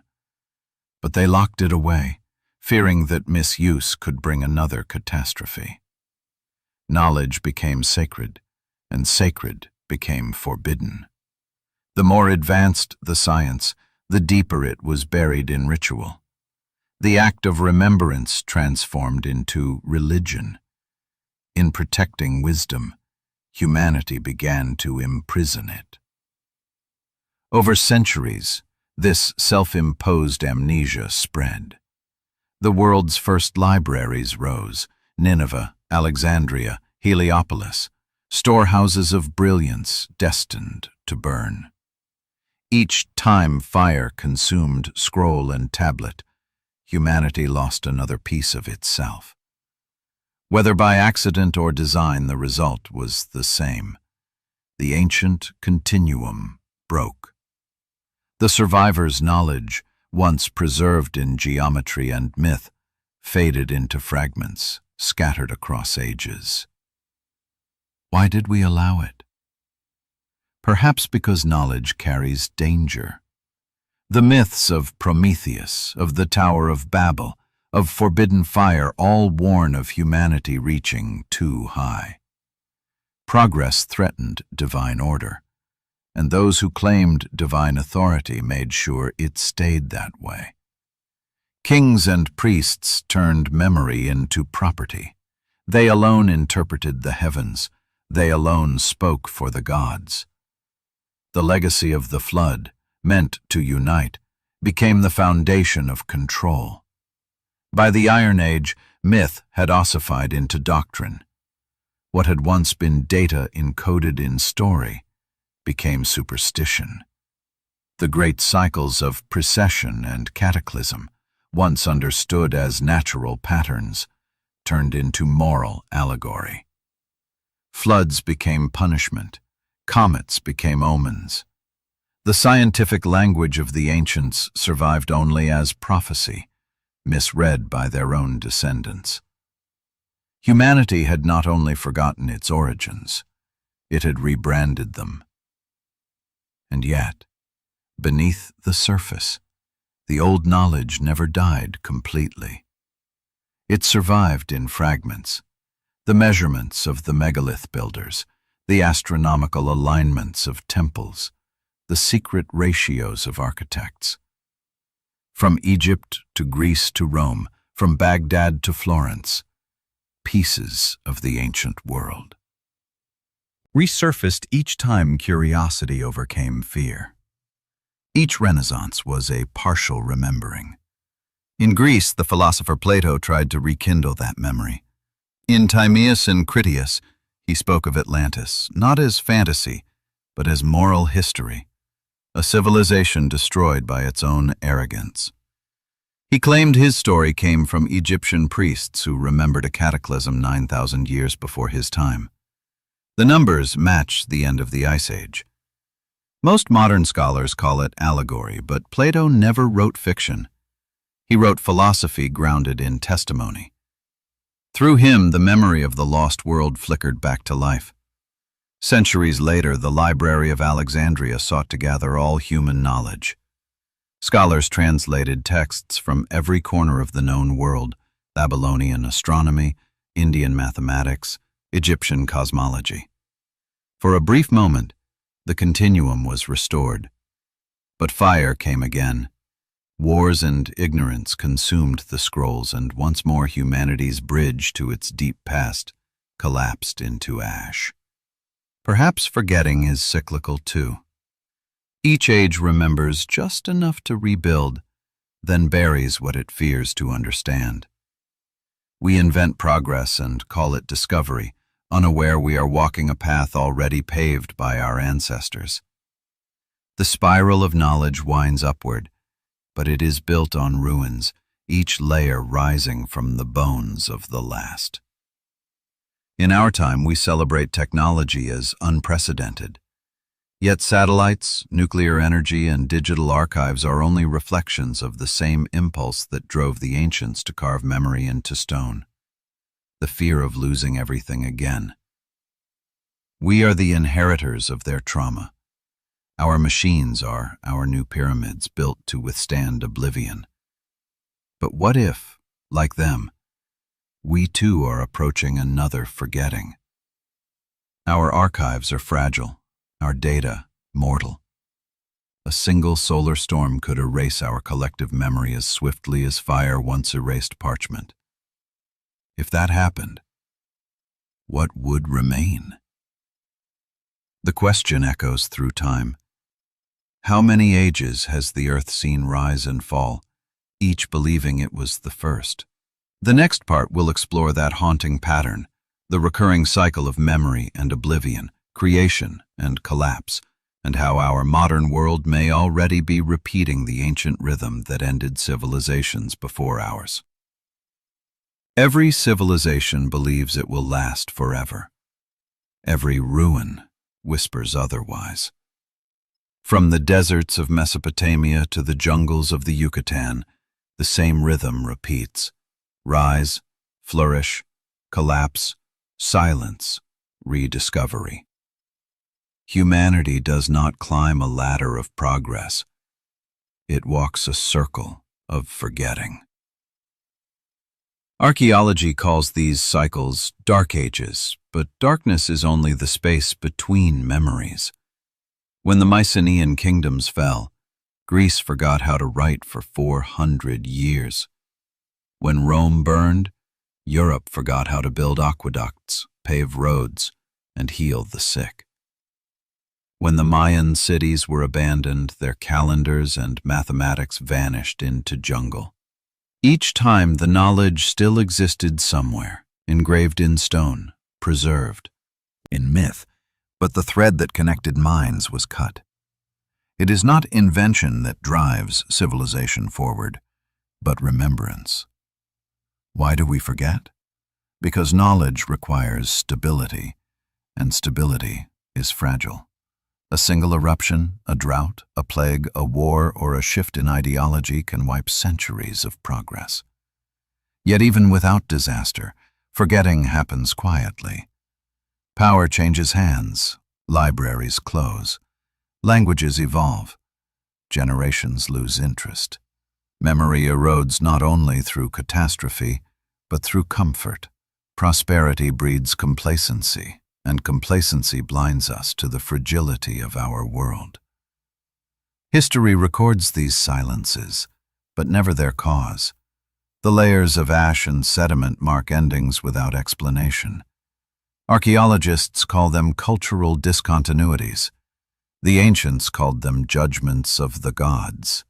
Perhaps both are true, natural cycles written as moral lessons so that the pattern would not be ignored. As it was before, so shall it be again. Consider the climate graphs of modern science, the jagged lines of temperature and sea level repeating every 100,000 years, each spike followed by collapse. Earth breathes in long rhythms, and human civilization seems to breathe with it. The end of the Ice Age gave us Egypt, Sumer, and China.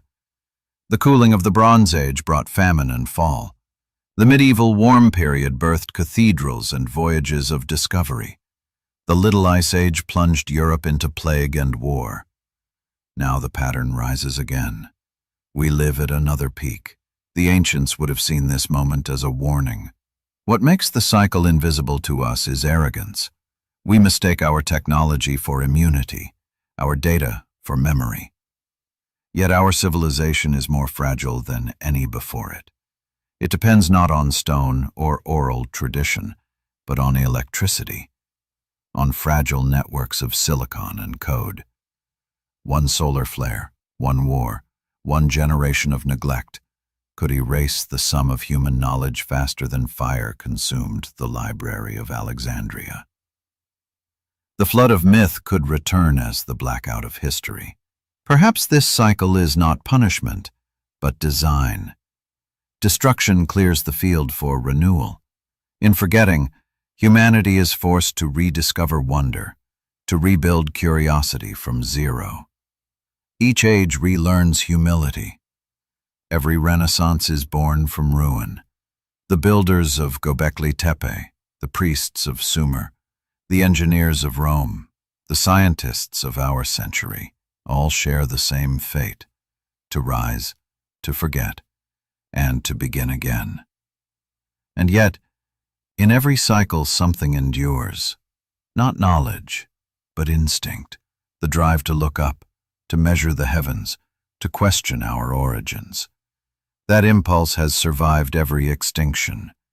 It is the ember that the flood cannot drown, the one spark carried through time by those who refuse to surrender memory. The keepers of the fire have changed names and faces, but their mission remains. We are the latest generation of keepers, standing at another turning of the wheel. The world beneath our feet hums with the echoes of forgotten empires, and the sky above us still holds the same stars that guided them.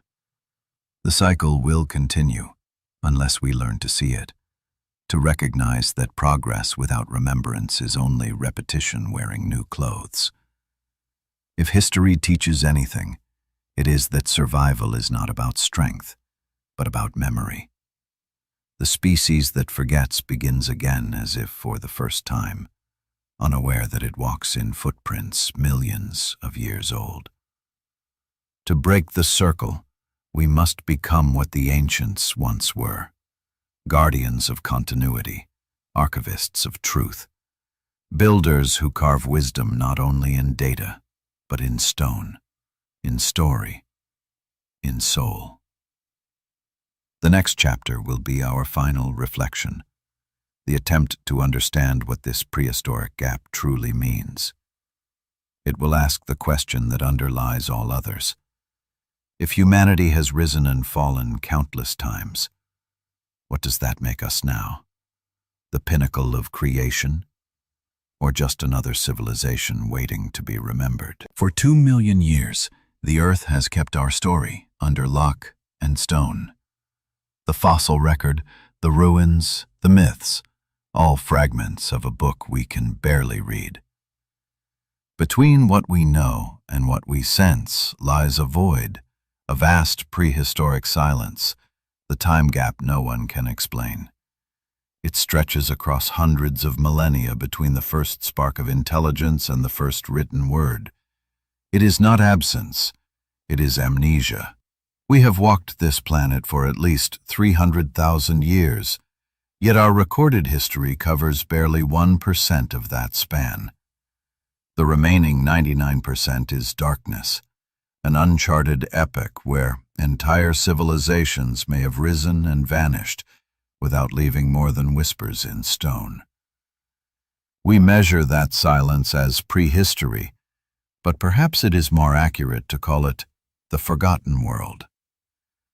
Science tells us that anatomically modern humans existed long before civilization. They had brains the same size as ours, hands capable of the same precision. If they were us, then why did they wait hundreds of thousands of years to build cities, plant crops, and carve monuments? Did they truly wait, or did we simply lose their traces? Archaeology, for all its brilliance, is still young. It measures what it can touch, not what time has devoured. The sea hides coastlines once populated. The ice grinds memory to dust. The jungle reclaims stone faster than any library can preserve it. We forget how fragile evidence is, and how arrogant it is to mistake absence for proof. Just because something is gone does not mean it never existed. The prehistoric gap, then, may not be empty at all. It may be full of lost languages, technologies, and philosophies too ancient for us to recognize. We assume that because we are the latest, we are the greatest. But evolution does not guarantee enlightenment. Intelligence, like climate, may rise and fall in cycles. Perhaps the human story is not a ladder, but a heartbeat. Each beat a civilization, each silence the pause before the next. If so, the implications are profound. Our ancestors were not primitive cave dwellers stumbling toward progress, but survivors of forgotten ages who rebuilt from nothing, again and again. The legends of gods, floods, and golden ages are not fiction, but compressed memory. Code written by those who refused to let the past die. The gap is their monument, invisible yet vast, reminding us that history is the exception, not the rule. The more we study the past, the more it resists finality. Every discovery, every artifact, every fossil adds another contradiction, another question that refuses to stay buried. It is as if the earth itself is testing our humility, forcing us to accept that we are not the first to ask who we are. Perhaps the missing time exists because humanity itself needs forgetting. We rise, we fall, we begin again, each cycle a rehearsal for wisdom. What does this say about us? That we are fragile, yes, but also resilient. We are the only species that remembers enough to wonder what it has forgotten. The prehistoric gap is not a wound, it is a mirror, reflecting the shape of our limitations. It teaches us that progress without memory is illusion. To build a future worthy of survival, we must first confront the truth of how many times we have already failed. We may never uncover every chapter, but perhaps that is the point. The silence between epochs is what gives meaning to the story. Every ruin, every myth, every rediscovery is an act of defiance against that silence. The ancients built in stone because they knew sound fades. We build in data, believing it immortal. Yet one day, our own monuments, our servers, satellites, and cities will crumble, and the earth will bury us as it buried them. And then, far in the future, another generation will dig through the layers and ask the same question. Who were these people, and why did they vanish? If the gap teaches anything, it is that memory is the only true immortality. The rest, stone, metal, empire, is temporary. The forgotten world is not behind us, it is beneath us, waiting for us to listen. We are its descendants, its echo, its latest attempt at remembrance. To understand it is to understand ourselves, not as the first humans, but as the newest version of a story still being written in dust and fire. The next part will close this journey, the final reflection on what it means to live in the shadow of eternity, and how accepting the gap may finally reconnect us to the ancient continuum that has always bound humanity to the earth. The story of the forgotten ages does not end in the past, it ends with us. We are the inheritors of an unbroken chain of memory and loss, of discovery and destruction. Every civilization before ours believed it was eternal. Every one of them vanished. Now, standing at the height of our technology, we face the same question that haunted the survivors of the flood. How long will memory last this time? The prehistoric gap is not only behind us, it stretches forward, waiting to be written again. One day, the satellites that orbit our skies will fall. The servers that hold our knowledge will corrode. The cities we built from glass and steel will sink into dust. What will remain of us? Perhaps only the things we have learned to carve into permanence, our myths, our sadness, our symbols, our yearning to remember. We tell ourselves that progress protects us, but progress without humility repeats the cycle of forgetting. Our ancestors mastered stone, we master silicon. They watched the heavens, we watched the data. Yet both are fragile. Both rely on memory. When the lights of our age go dark, what will the next humanity find buried beneath the layers of our ambition? A fossilized city? A fractured chip? Or a warning we finally learned to leave behind? If the ancient world teaches anything, it is that knowledge alone cannot save us. Survival requires wisdom, an awareness of our place in the pattern. The flood, the fire, the fall, all are not punishments, but resets, invitations to begin again with greater understanding. The prehistoric time gap is proof not of failure, but of resilience. Humanity endures not because it avoids collapse, but because it remembers just enough to rebuild. Every monument, every myth, every map carved into rock is an act of faith against oblivion. The builders of Göbekli Tepe, the scribes of Sumer, the priests of Thebes, they were not just recording the world. They were speaking to the future, to us. Their message is clear. Remember what happened, or it will happen again. We are the audience they hoped would one day listen. Perhaps that is the true meaning of the gap. It is not a mystery to be solved, but a dialogue across time. The ancients left questions instead of answers because they understood that knowledge decays, but wonder endures. The moment we stop asking who we are and where we came from, the next forgetting begins. Curiosity is the thread that binds us to them, the invisible continuum that connects every sunrise of civilization to every twilight of ruin. Our age has power the ancients could never imagine, yet we are haunted by the same fragility.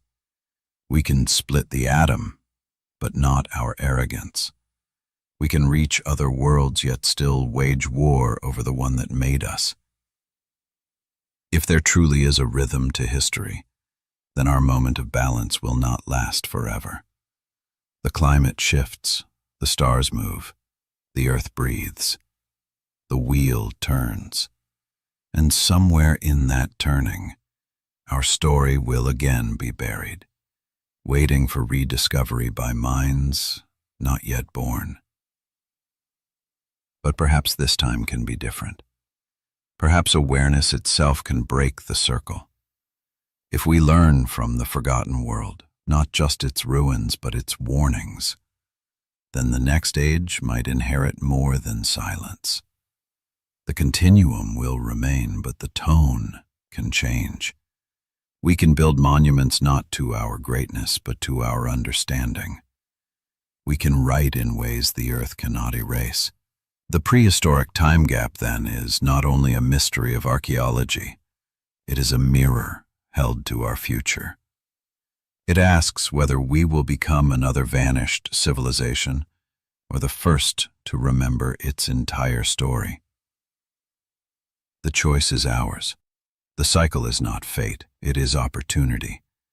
What we do with it will determine whether the next world finds our bones or our message. And when that future humanity looks back through the layers of soil and ash, they may find our echoes and realize what we finally learned. That the purpose of history is not to glorify the past, but to protect the future from forgetting.